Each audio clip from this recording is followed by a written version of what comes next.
What is the purpose a expansion joint in a concrete slab?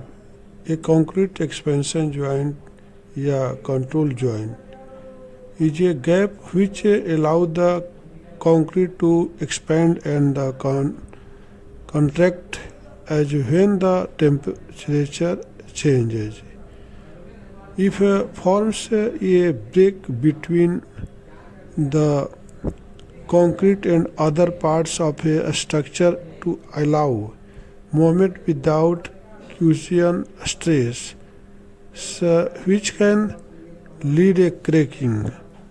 And one more so many question is there: when should an expand joint be used?